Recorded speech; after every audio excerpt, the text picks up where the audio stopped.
Hello, everyone. Welcome.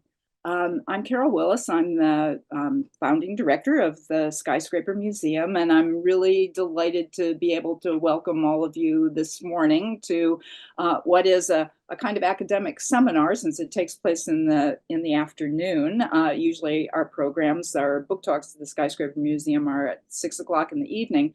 But the reason that we have this very special program, which is global in its span and two cities in the comparison of Hong Kong and this new book, Cities of Repetition, Hong Kong's Private Housing Estates, by two architects and writers and educators, Jason Carlow and Christian Lange. Jason is currently in Sharjah in the UAE, where he is teaching at the American University of Sharjah. And Christian Lange remains a professor at the University of Hong Kong, where originally Jason and Christian taught studios on housing together in the School of Architecture. And after that experience, and as expats teaching at the University of Hong Kong. Jason is an American and Christian is German birth, but they both spent time in the US and in New York, educated at, Jason took his MArch at Yale and Christian at Columbia, and ended up in Hong Kong exploring ideas about housing that also relate to our city of New York. And what we want to do after the exposition and explanation of the book by Jason and Christian, to invite a New York scholar, Nicholas Bloom, to be the commentator. So we're looking at connections, especially between Hong Kong and New York, on the very important issue of providing housing. Now, this is something at the museum that we've been particularly interested in over time, and for about the last 15 years, when we did an exhibition, which I will show you here, called Vertical Cities, Hong Kong, New York. And this explored an idea about density and urban energy that I called vertical density for a name to describe something that talked about the concentration of people and the distribution on the land, that made distinctions that the museum has continued to explore, and did in another exhibition that Nick Bloom was the curator for, about New York, called Housing Density.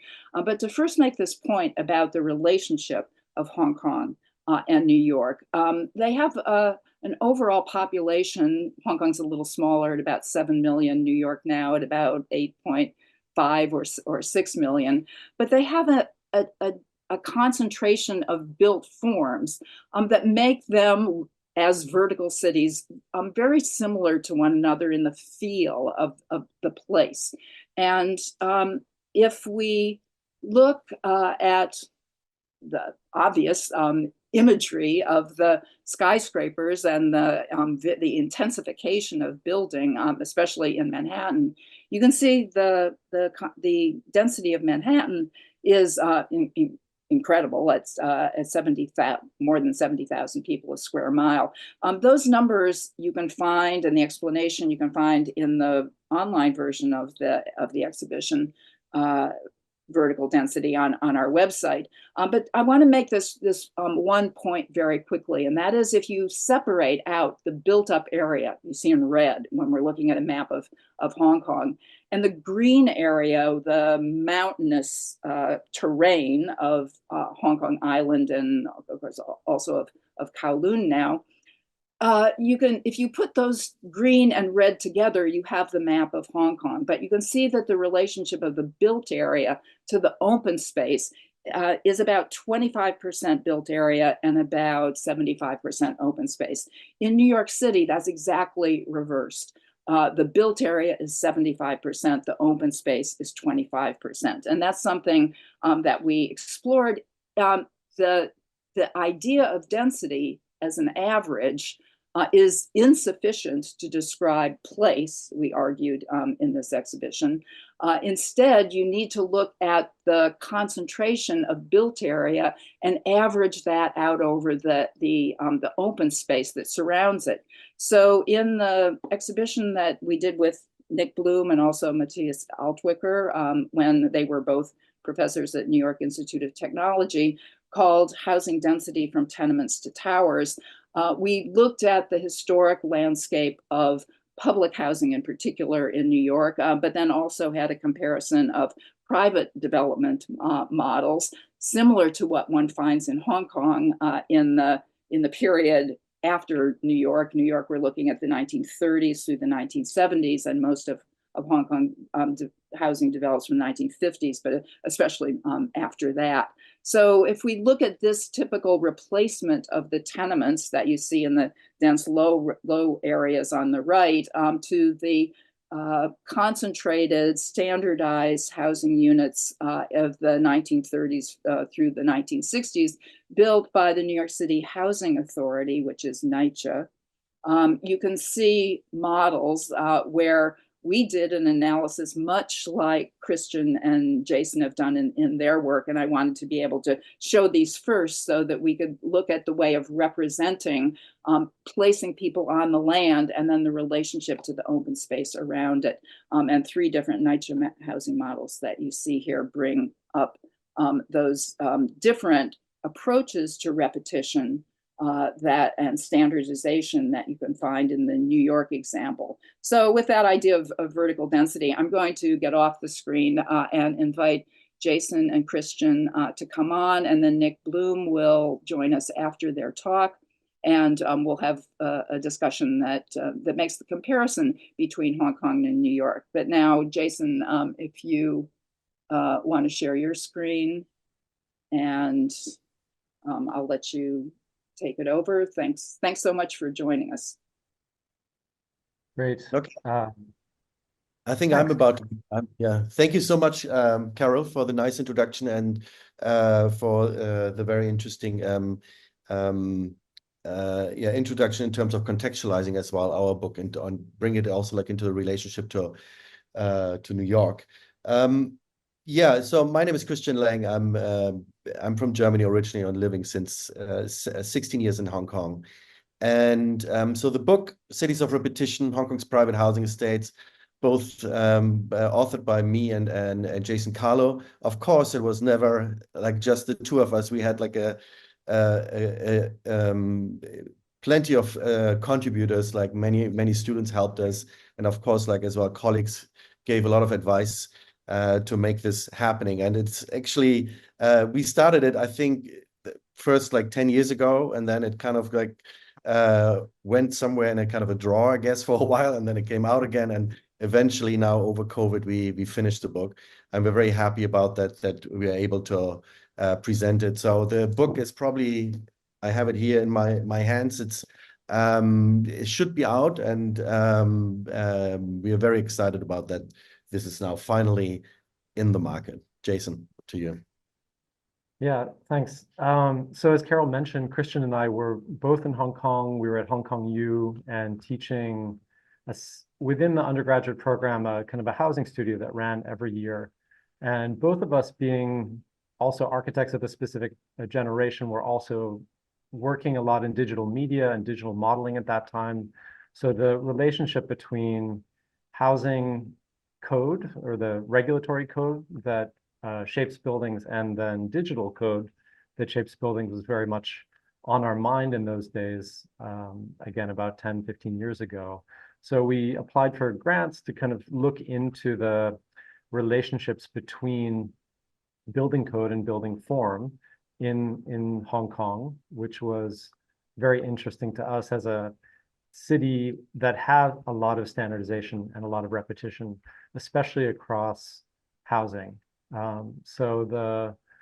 We looked at broadly at housing in Hong Kong that included public housing as well as models of private housing. And we focused really in on the privately developed estates, not only because they exhibited very similar floor plans and housing forms, but because of their incredible scale and density. That project was built later into an exhibition in Shanghai in 2015. And then we started working together with our graphic designer, Kai Bachmann from Leipzig. And working with Kai really kind of changed the project in a foundational way, helping us to kind of rethink the graphics and how to not only represent repetition and standardization, but all of the subtle degrees of variation that these estates also exhibit at various times over the last decades of the 20th century. So in the end, we focused on the 10 largest by population privately developed estates in Hong Kong, which were built between 1965 and around the year 2000. It's a project that we've really approached as architects and educators, not as urban planners or as social scientists, right? That means that we've really kind of focused on the towers themselves. And you'll see in the book lots of floor plans of the units and the towers. In the end, we've kind of regard the book as an atlas in a sense that comprehensively documents and studies and analyzes these forms. And kind of puts them out there for people to understand. Yeah, so this is a shot I just took the other day, and I think for me this is kind of like, in a way, maybe representing a little bit the essence of the book. On the left, you see like a map of the 529 towers that makes these 10 estates. On the right, we have these photographic documentation, and in the middle, you see this bar diagram. The color bars, and these color bars basically represent all the different unit types within the estate, or within each of the estates. So the idea was kind of like, how do you kind of somehow map out repetition, or how do you kind of make somehow maybe us aware, or make the audience aware where repetition actually is and where there's no repetition. So the book actually uses now like basically the medium of color to show basically the differences within the estates. But you can kind of basically read all the estates together and can see as well some sort of a trajectory, a tendency that like the earlier estates were actually had much more variation than the newer estates. Yeah, so if we think about the general makeup of the book, there's a short forward by Cole Roscom, a historian in Hong Kong. We go into an introduction that gives some background to the book about housing in Hong Kong in general. There's a section on mapping, kind of trying to show where these estates are in the city. An in-depth presentation of the 10 estates, as well as a comparative analysis of those. The book also includes a really interesting interview with Carolyn Fong, who is an architect working in one of the large firms in Hong Kong for a long time that worked on these building types. And her insights provide a window to understand the relationships of development to architecture and building code, which is quite interesting, and I'd encourage everyone to read, as well as a set of really amazing photos by Christian. The beginning of the book, or the introduction, again, is a kind of a presentation of public and private housing in Hong Kong, where, of course, as Carol mentioned before, housing in and of a city is one of the most fundamental elements, right? And many or most of the towers that we see in Hong Kong are dedicated to residential use. And of course, because of the conditions of Hong Kong, it's one of the most intense places on the planet in terms of density and building height. This is due to, again, the topological constraints, right? The fact that it's difficult to build on a hillside. There's open parks and spaces. There's a high population that grew very rapidly in the latter half of the 20th century. And all of these things together create a kind of an incubator. The city has become an incubator for housing. And we see that in examples that many people probably know. The Kowloon Wall City, which was a kind of a remnant of China and this island of colonialization that allowed this incredible density to kind of build up informally over time, or in the kind of very narrow, very thin pencil towers, which you see in Hong Kong, which are again a kind of direct relationship of this financing and land price versus what you can do vertically. Or examples like the Chongqing Mansion building, a kind of a crazy mixed-use development of inns and apartments and hotels mixed with commercial buildings at the base, or Hong Kong's informal roof settlements, right? So all of these very extreme forms of housing were, in our minds, part and parcel of the conditions of the city. So in a way, I mean, this is a picture of the Check-Cap Mayfire, which happened on the December 25th in 1953. And in a way, this is really the beginning of Hong Kong's development on questions about housing. Yeah? So in this night, about 50,000 people became homeless. And so the government had to kind of act quickly to kind of to provide shelter for these 50,000 people. And so they started kind of developing a first prototype of housing, which you see on this image, which is like the Mark I housing typology. And this is public housing, a typical public housing typology. Next. And the interesting thing about this is actually that within the public housing sector, there's always kind of really like the issue of the neighborhood is really well addressed in a way in Hong Kong. It's quite interesting. So here you see on the left, you see like a diagram how the organization of this Mark I block is, that it's accessed by an access corridor which kind of surrounds all the units. And if you talk to people who have lived in those housing blocks in the late 1950s, and so they're kind of like basically always saying this was an amazing housing block because it was a really like tight-knit neighborhood, because like the kitchens were actually outside on these access corridors. Yeah? Of course, most of these houses now, there's only I think one left. Most of them were demolished, and this is kind of the typical kind of like way in Hong Kong, that all of these houses that kind of like have maybe like a lifespan of 30 years or so, and then they're kind of rethought and redeveloped. Yeah. So next, Jason. Next. Yeah.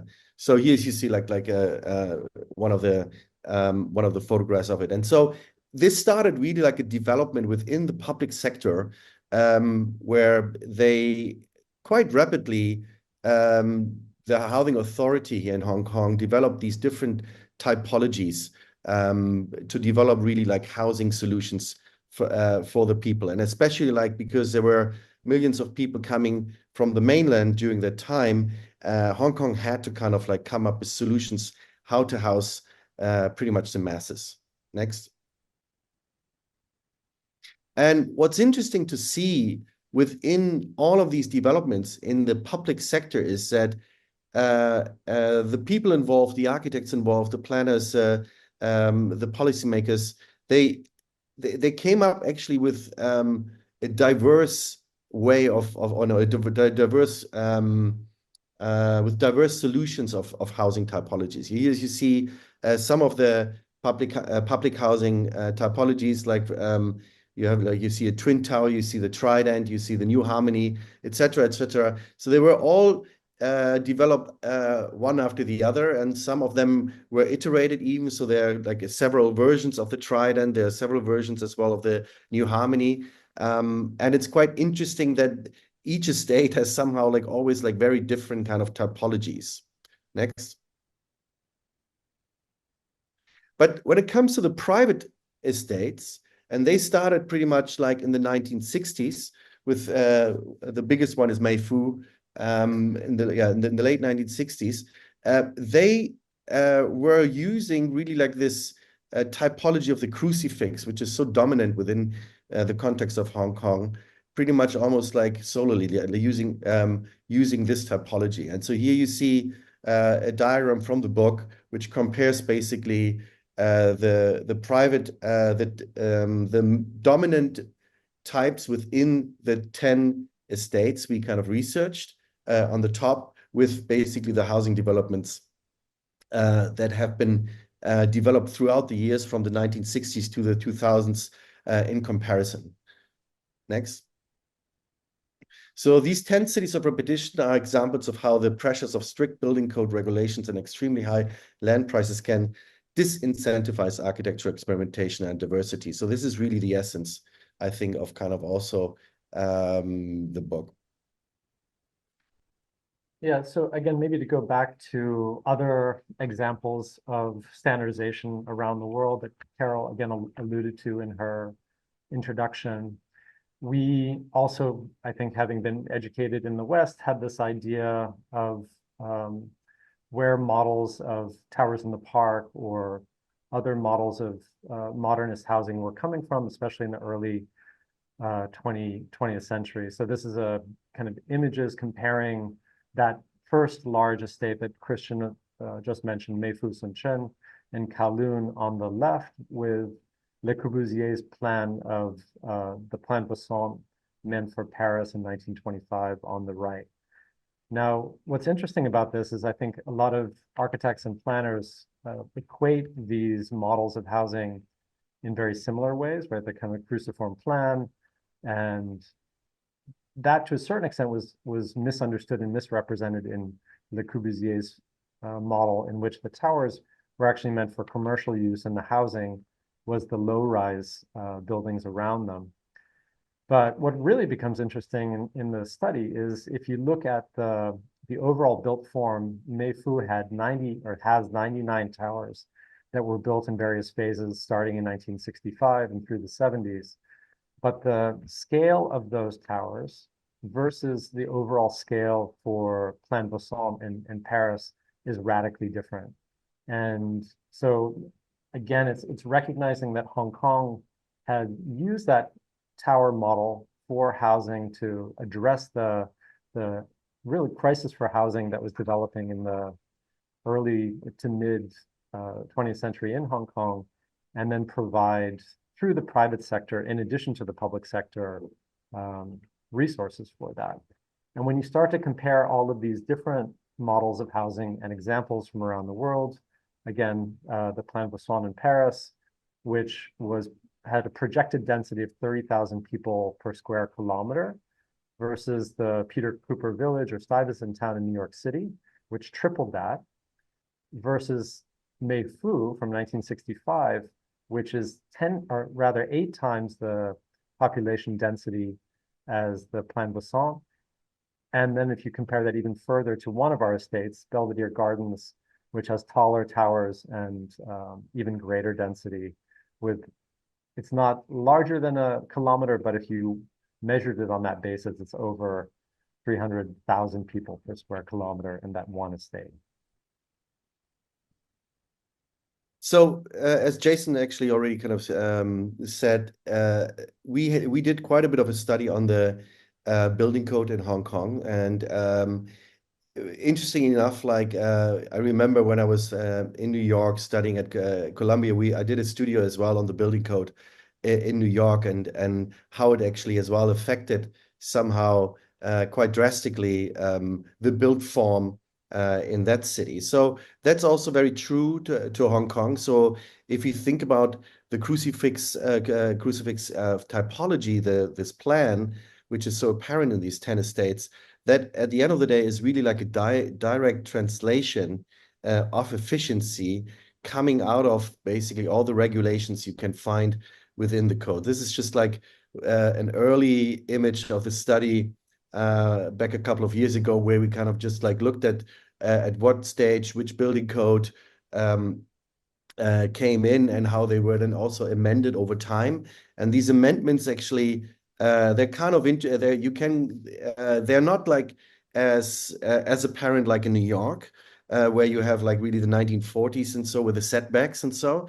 Here they're really like subtle, yeah. So but there are they come as well out in the documentation of the book. Next. So one element, for instance, which is actually like an invention of Hong Kong by actually Andrew Lee King Fung Associates Architects, is a scissor staircase, which kind of allows basically being with egress staircases even more efficient than being very efficient about it. So that immediately all the developers took on that staircase because it allowed them to maximize basically profitable space. Another element is kind of the bay window, which is an element that was amended in the building code. I don't know now exactly anymore when it was, but I think like sometime in the 80s, where they basically were able to create a space within the unit that was not counted as GFA. So all the developers started to using it, and so facades really changed very, very quickly and very drastically. Next. And then you have, like, of course, requirements such as natural ventilation in Hong Kong, and you are with these natural ventilations requirements that influences really pretty much like how, again, the floor plan is shaped, yeah, because you are dependent on all the kind of on the various dimensions that are important for a flat, and each room within the flat needs to have natural ventilation. So the kitchen, the bathrooms, every room. So you have to kind of work really within the pyramid with a perimeter to address all these issues. Next. And of course, fire regulations is another kind of issue that has pretty much then as well, I would say shaped this crucifix typology pretty much in dimensions and as well in geometry. Next.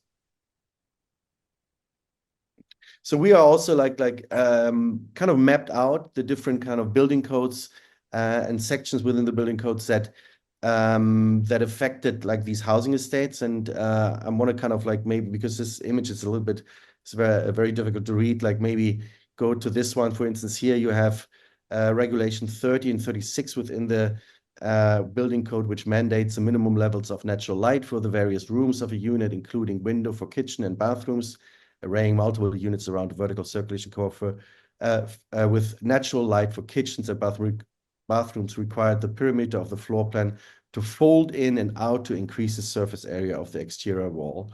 Or in the next slide, you have, again, like starting in the early 80s, the projecting bay windows could qualify as bonus gross floor area if they conform to certain programmatic and dimensional criteria. So we have like basically as well mapped out all these different sections within the building code in this book to kind of make people aware how the building code shaped pretty much these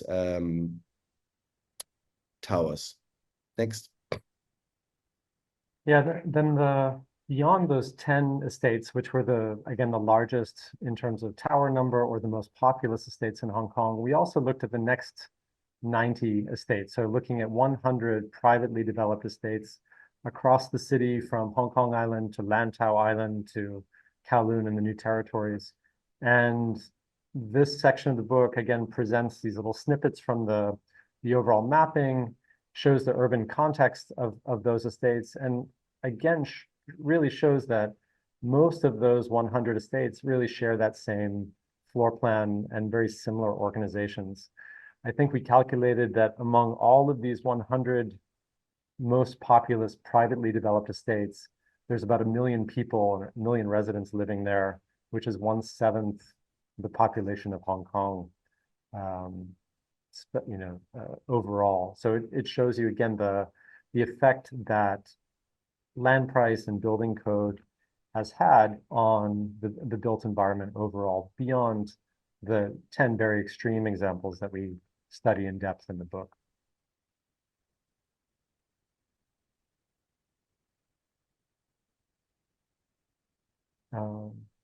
That's you, Jason, still, yeah?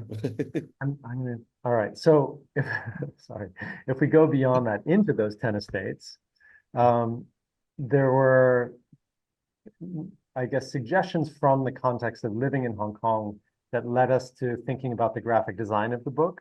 So these are a few shots from real estate offices in Hong Kong that, in a way, to get beyond the standardization repetition, to make the units seem unique or to describe them in depth to potential renters or buyers, real estate companies have developed this very colorful way of portraying the towers and showing you the difference between Unit A and Unit B and Unit C.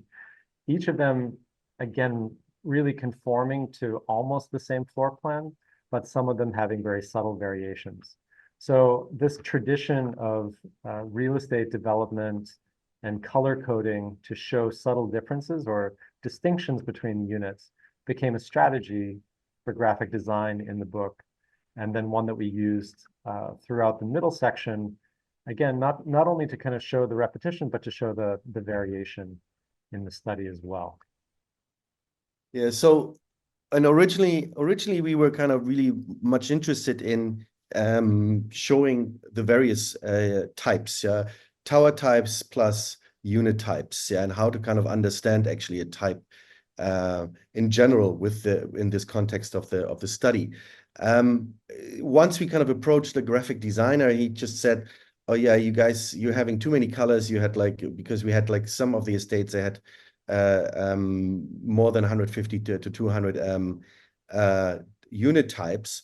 That would have not been possible, basically, to produce, so to speak." And he suggested, why do you come up with kind of like a barcode that will actually then represent all the 10 estates very well in comparison. So this is really like the bar chart or the color chart that is used in the book, and it's actually representing square meters. And on the right side, you have like the square meters from 30 square meters per unit to a very actually good size of 149.9 square meter per unit. Next. And so these are basically the 10 estates, which are kind of researched and represented in the book, starting from on the upper left, the Meifu Sun Chun, 1965 to 78, and ending with Kingswood Villas in 1999. And you see already here, you see as well this the color chart on the right side of each of these pages. And you can see already that like the one estate which is really diverse actually in terms of unit typology or unit sizes, because they're most of the units are obviously following very, very similar principles in terms of organization, but there's sometimes just like 10 square feet bigger or 5 square feet bigger, or have like a specific window opening up, or very, very subtle changes. So we kind of like just documented it through this color to show basically while they're so repetitive, actually to show as well the diversity within it. Next. So each of these estates or each of the estate is represented first by an axonometric and some text, and then next. And then basically we kind of analyzed them via a method of types. And the types were not so much the idea of tower types, but actually core types. Because in a way you could argue that the cores are really the absolute standard element within each of the tower. And then you can create a variation of the tower by kind of plugging in different units. So here you see the type A of Meifu Sun Chin, which has a type A core type, and then all of these variations within it, they use the same core, but plugged in basically with different units. Next. Next. And then this is kind of another extreme, so like another variation type B, which has like this kind of appendix corridor. Next. And so the same thing is then as well, like mapping out all the unit types. So these unit type spreads are basically like a horizontal section through the entire estate. So you see basically the 99 towers of the estate unfolded through these units. And so this is kind of basically a mapping exercise to show as well how often these units exist actually in each of the estates. Next. Next. And on the opposite end, Kingswood Villas, the last estates, for instance, you see on the right side, this is there's as well only one core type A, and basically only two variations of the towers. And even the towers, they're so similar. There's actually I think like just a very slight combination difference. Next. And this comes obviously very apparent then when you see like the unit type section, where it becomes very clear how repetitive actually all of these towers are. I think, like, if I'm not mistaken, it's 58 towers in Kingswood Villas. So and these 58 towers are almost like entirely repetitive. Yeah, so then that after kind of an in-depth graphical study of those estates, we tried to make sense of them, not only in terms of the building code, but then through graphic comparison. So the cover of the book features this diagram again, which is the 529 towers that make up these 10 cities of repetition. And within those 529 tower blocks, you have 337 kind of carbon copies of other towers. So again, working with our graphic designer, Kai, we tried to use color here, or the idea of black and gray, to represent original towers and exact copies. But of course, as Christian mentioned before, almost all of these 529 very similar floor plans and organizations. Part of the analysis was also trying to invent new types of diagrams and graphics, and this became a really interesting part of the scholarship and the research around the book. Christian was using at times kind of parametric softwares like Grasshopper and Rhino to actually take mappings of the towers themselves as icons and show them in this particular diagram. You have the variety of towers in terms of square footage arrayed along the y-axis, and then repetitive towers on the x-axis. So again, this kind of blend, almost like a chart of chromosomes that we might see, is kind of mapping out degrees of repetition in the horizontal or variation in the vertical.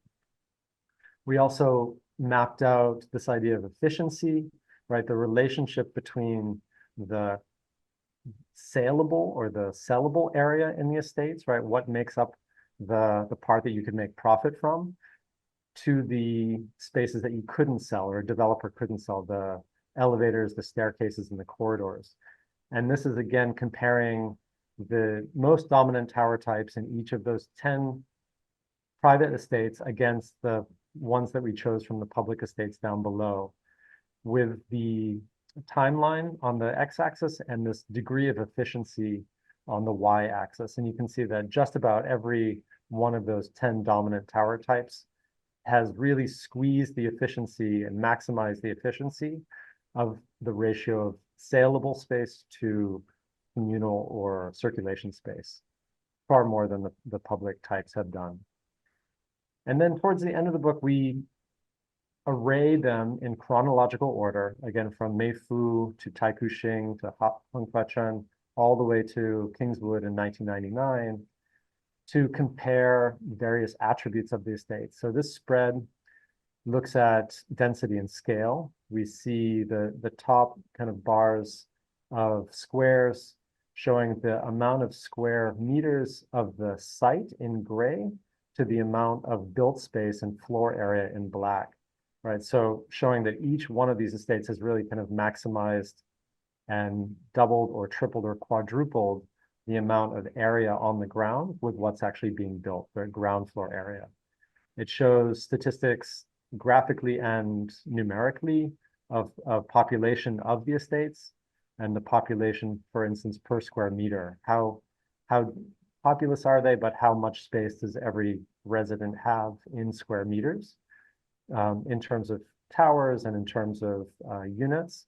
And then at the very bottom, we see this representation of original towers or unique towers versus copies of towers, right? The unique ones in black and the copies in white. And again, if you kind of look across those decades from the 1960s to the 1990s, you do start to kind of see this trajectory of more and more standardization. Part of this has to do with the growing height of towers, and probably with the advent of digital drawing and CAD systems coming into play, where designers could literally copy and paste in 1999 using computers to draw rather than drawing by hand. Yeah, and we had kind of like, I mean, I tried to kind of finish soon now, I guess, like we're running out of time, but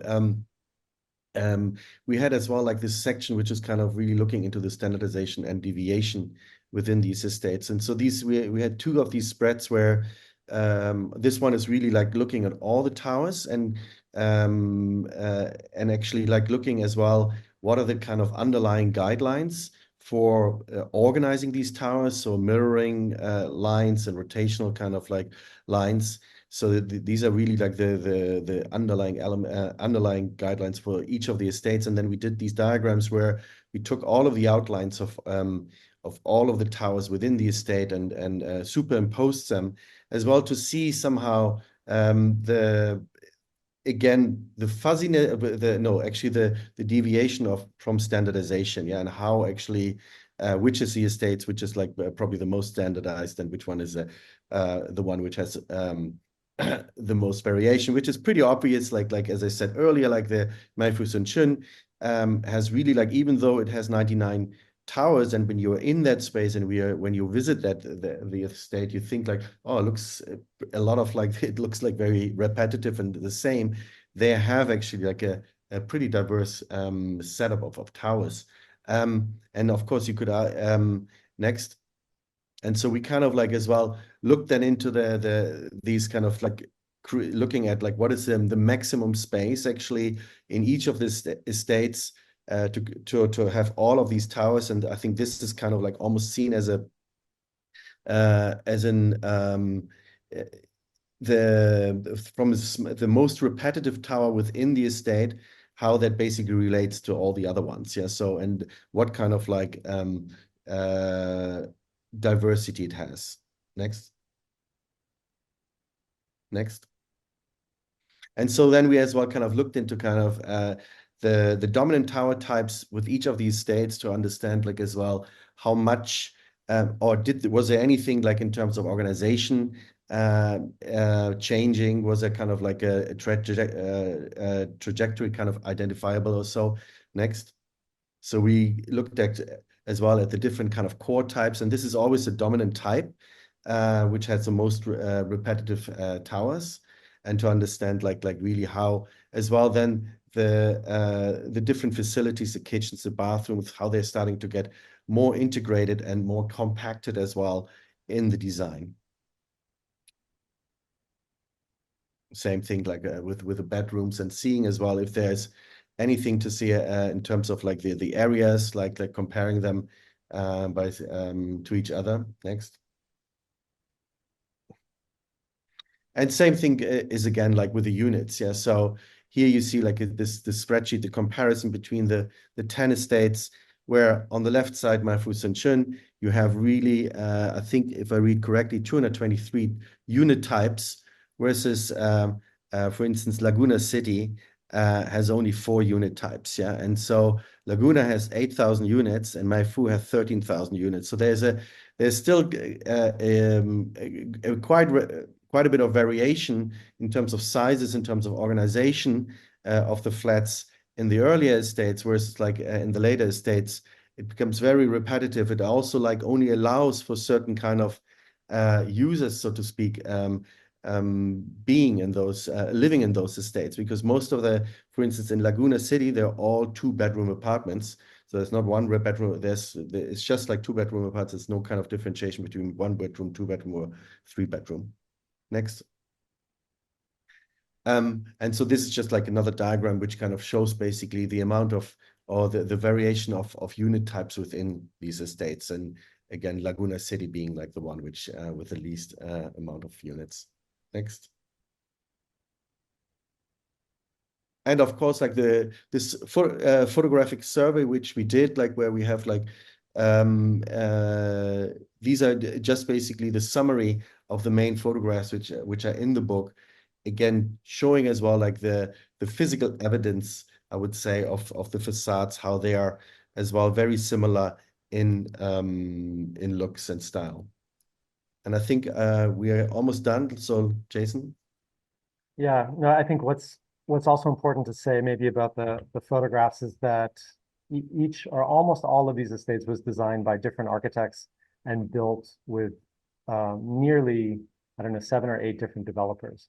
So despite different architectural styles and people doing it, and throughout the decades, we see that repetition going, which is really goes beyond architectural process and back to form following finance or form following regulations.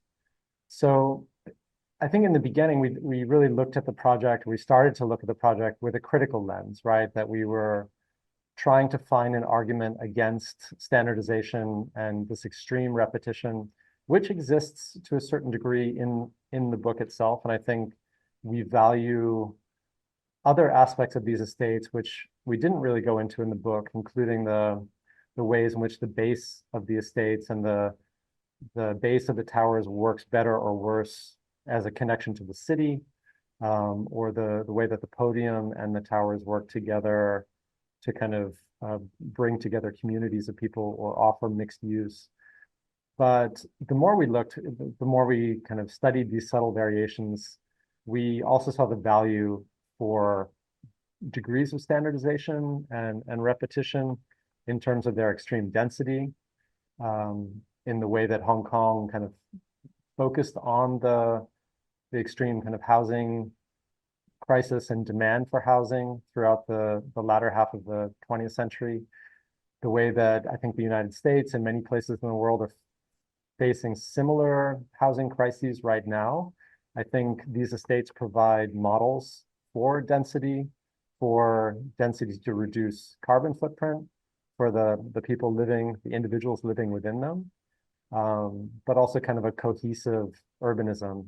This is something that became more clear to me after moving, I think, from Hong Kong to Dubai, where towers sort of vie for iconicity versus practicality.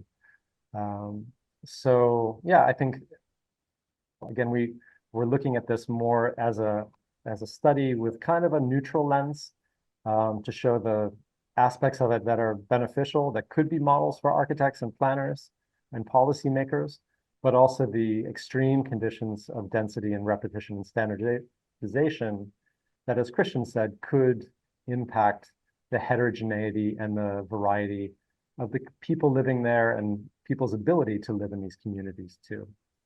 So I think with that, we'll finish the talk and open it up for discussion. Thanks very much.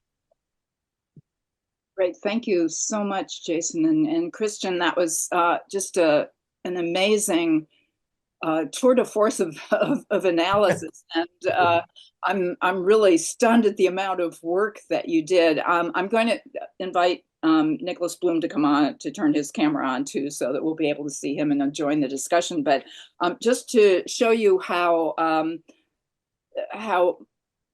the museum's earlier work resonates with what you're doing, I'm holding up where you can see it. Oh, you have to see it here and thing. A floor plan and the core of one of the elements from the exhibition that we did. And if you can also see what I collected when I was doing my research, going around to, let's see, how do we do this? We can't really see. Share screen. I don't know.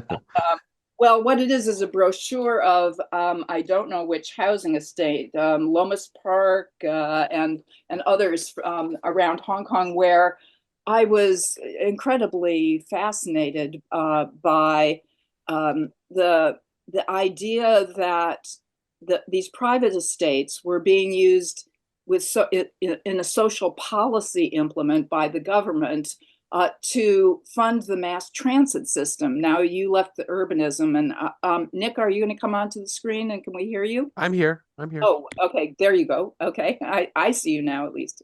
Um, where the MTR, the Mass Transit Railroad, is, which is like our MTA in New York, is given the opportunity to buy land, which of course belongs to the government, and to sell that land to the private developers that are the key people in your story, but that they must build the mass transit connector from the center and create the network of communication. Of course, you didn't discuss it within the housing typology, the podium base, which is the commercial center into which many of these towers plug. So that is an utterly different model than we are able to use in New York, and it's just a supplement to what you're saying um, about the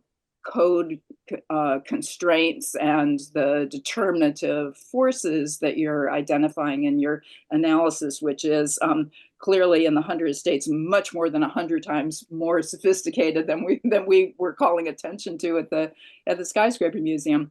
But I want to bring in now to kind of lead the discussion Nicholas Dagen Bloom, who is the chair of the at Hunter College of City University of the Urban Policy and Planning Department.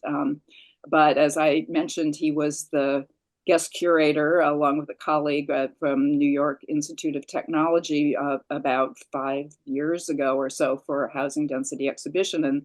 And that was, for me, a delightful experience because Nick is someone who has such breadth of knowledge and depth of the history of housing in New York, and is keenly interested in social policy. So, Nick, let me just Thanks, sit Carol. quietly as you take over the questioning and discussion. Well, thank you, Carol, for the introduction. It was really fascinating talk. It was sort of the Goldberg variation of like housing projects. It definitely is Baroque in that sense. It's like it was a fascinating, absolutely fascinating. So one thing, because I've studied public housing a lot or state subsidized public housing, I definitely throughout your kind of talk and talking about units, I was really interested in like the market differentiation, if there is any. Like, are the developers, you say they put them up on the walls, the real estate offices and things like that. Like, what is the consumer, since this is a consumer oriented product, like what does the consumer think about this, or do we have any sense of that? So that's one question.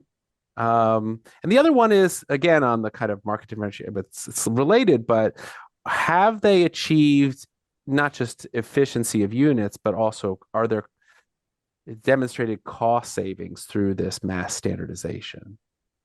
So those are like two questions that sort of hit me in sort of your talk. Yeah, I mean, I think for those people who visited Hong Kong or lived there, it's a unique place because almost all the residents of the city live in high-rise buildings. Mm-hmm. And so the idea that kind of a stigma, which may have been attached to high-rise housing in parts of the United States or Europe, doesn't really exist in Hong Kong or other dense cities in East Asia, I would say, in that many people are living in these high-rise, high-density towers. There's a variety of prices attached to the 10 estates that we looked at. Mm-hmm. Some of them are removed from the city center up in the new territories, and others are actually quite luxurious and directly on Victoria Harbor overlooking the boats and have quite high prices attached to them. So I think what's interesting, and Carol talked about this a little bit as well with the MTR, is that each of these 10 really had large pieces of land that were granted or sold to the developers in the beginning that came out of land that was used for oil storage and oil tanks. Meifu actually is the Chinese translation of Mobil Oil Corporation. Always a Rockefeller somewhere in that story. Yeah. Yeah. Others were dry docks that were owned by shipping companies that had been there since the 1800s. So it was really this kind of transformation around the real estate industry in Hong Kong in the 20th century that gave some of these large sites over to the developers and enabled them to build 99, 88, 70 towers on one plot. And so, I mean, maybe actually as well to answer your questions on the consumer, I guess, when it comes to these kind of like large housing developments like around the globe, I mean, you have like in the US, like you have one of these bad examples, or you had one of these bad examples, like Prude Igo in St. Louis, like which kind of didn't last long, so to speak, yeah. And you have like really like as well quite a few social problems like within the kind of European large housing estates in Paris, in the banlieue, or also like in Berlin, yeah. This is actually not happening in Hong Kong at all, yeah. So as actually Jason said, like the Hong Kong people live in those estates out of necessity, yeah, and we have to have like towers out of necessity because otherwise we couldn't house all the people, yeah.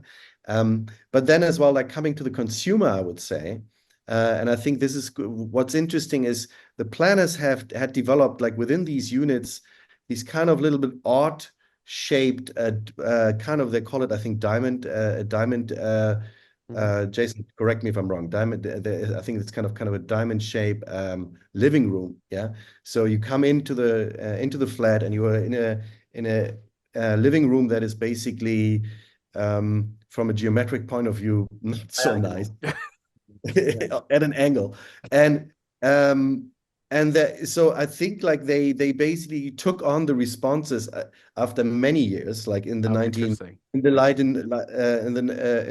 late 1990s, where the consumers were not happy about it at all, and now they're back to this.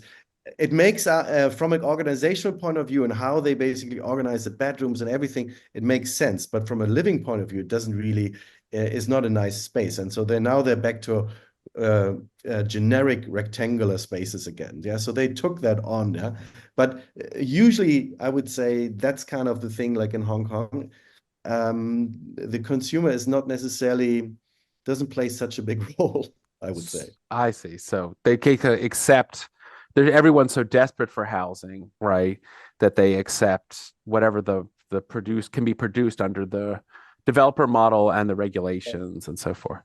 So on the second question, are there signs of not just sort of efficiency of plan, but efficiency of construction? I mean, did you get into that at all in terms of like cost savings? I mean, is a lot of this repetition driven by profit seeking or, ability to scale up? What's the kind of discussion around that? Yeah, I think, again, Carolyn Fong addresses a lot of this in the interview portion of the book, where she reveals, in a sense, some of the strategies that architects use to help developers increase the efficiency and even transfer some of the architectural aspects of the building to the saleable side. So, for instance, there was a tendency at some point to actually take the structure of the building, and instead of moving the structure into the hallway, which is non-saleable, the columns would actually be embedded in the saleable part, so that residents buying the units or renting the units are in effect paying for the structure rather than the landlord paying for the structure. And of course, Christian pointed out that things like the scissor stair or the bay window, which are always devices of getting a little bit more space or a lot more space in the floor plan, less space in the corridors or the non-saleable areas. And then, every little trick basically went from developer to developer. So I think with such high land prices for the developers to buy the land in the first place, the margins end up being slimmer. Therefore, you have to kind of use every architectural trick in the book to do this.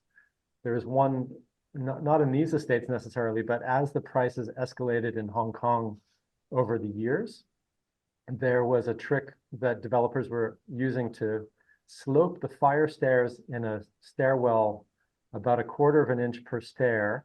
So you could eliminate one stair per run, another 300 square feet in the entire building. So there's evidence of this across the decade. Very interesting. Very interesting. Carol, do you have, I mean, I have other questions, but I don't want to Well, I run me. thought, Nick, it might be interesting for you to say something about New York. Oh, yeah, absolutely. Yeah, I did have a thought. So, one thing in our exhibit and the affordable housing collection we did is, even though Pruitt-Igoe, occupies a lot of the sort of space of discussion of high-rise housing and, well, American public housing circles and even our high rises like Polo Grounds and so forth. But actually, I think there's a lot of analogs if you look at Mitchell-Lama here in New York, which was a public-private partnership, right? So you had private developers who were building under a regulatory and subsidy model for the middle class. And that's where you get, we featured Co-op City, or Carol was showing some of the Lower East Side Union projects.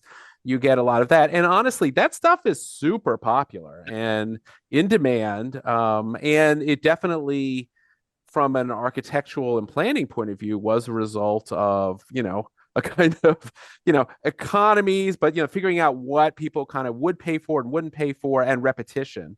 So actually, I think New York was kind of on, I've thought this for a while too. I mean, I think New York was on a track to do much more of this had we not had the 1970s financial crisis and the collapse of, the financing model for this housing from the state, that I think we were at, particularly on the private sector side, developing very successful both ownership and rental housing models on a kind of repetitive, large scale model. Co-op City's 15,000 apartments. I mean, it is a lot of, doesn't have the kind of density because they had a very large site, but it certainly looks very similar in terms of form to what's going on. So I think there was that kind of, global conversation, and had New York not kind of, gone through its crisis of the 1970s, we'd have a lot more of this housing, for instance. Just a thought. Yeah, I mean, I think the parallels between public and private housing in Hong Kong also have these moments where they were both considered by public policy, and of course the private sector is still building housing, or sorry, the public sector is still building housing for those who qualify, and there's still high demands. But it's interesting to, again, look at the policies which government bodies use to kind of subsidize, in a sense, the private sector in those critical years. We didn't show it, but one of the mappings that we did was the development years of each of those 10 estates relative to the increase in GDP or the increase in population. And I think there was partnership, not necessarily at the housing scale, but in policy, between how private housing was being encouraged in those critical moments. Well, we're a little bit over our hour, and unless we have some other issues, Nick, that you want to raise, we can probably begin to wrap it up. In any case, I think your study is really so valuable on the formal level, on the analysis level, and certainly on the comparative housing and comparative urbanism model. It would be interesting to bring Singapore into the mix, since Singapore and Hong Kong are competitors in many ways, and have different solutions about the city in a garden approach in Singapore. So the model, the thing that I appreciate so much about Hong Kong is, of course, I just simply love the energy of Hong Kong, and I like the vertical density and the vertical urbanism. But I would stress again this social government policy model of creating mass transit without by using these private developments in order to make the connectors, so that the the extension of the mass transit system in Hong Kong is made without $1 of public investment, which is a concept I'm sure that Nick could go on, has written books about, and could inform us of all the complications of the layers of how government has and hasn't operated in that kind of connection of urbanism in the kind of three legs, I would say, of urbanism, of housing and density, of great mass transit, and of great public space that makes cities really vital. So you've really given us an incredibly rich tableau of and analysis, and I'm sure that you're going to find an audience in, not just in the schools of architecture, but in schools of planning, like Nick heads at Hunter and in New York, and really around the world. So everybody should be aware of the book and hopefully be able to find it in your bookstores, but at least on Amazon and through the publisher, you can get it now. It's hot off the press. So thank you, Jason and Christian. And thank you. It's a great presentation. Really clear. Thanks so much. Okay, everybody. Well, we'll see you all, I hope, next time with the next book talk by Nancy Steinhardt, whose name I saw on our list, as she talks about 180 years of Chinese architecture. She is a professor and a great expert, having written about both the history of Chinese architecture and takes it up to the present day. So we have a little focus on Asia during the fall, and we're really happy that we saw Hong Kong with the two of you. So thanks again, and see you next time, everybody. Bye. Thanks so much.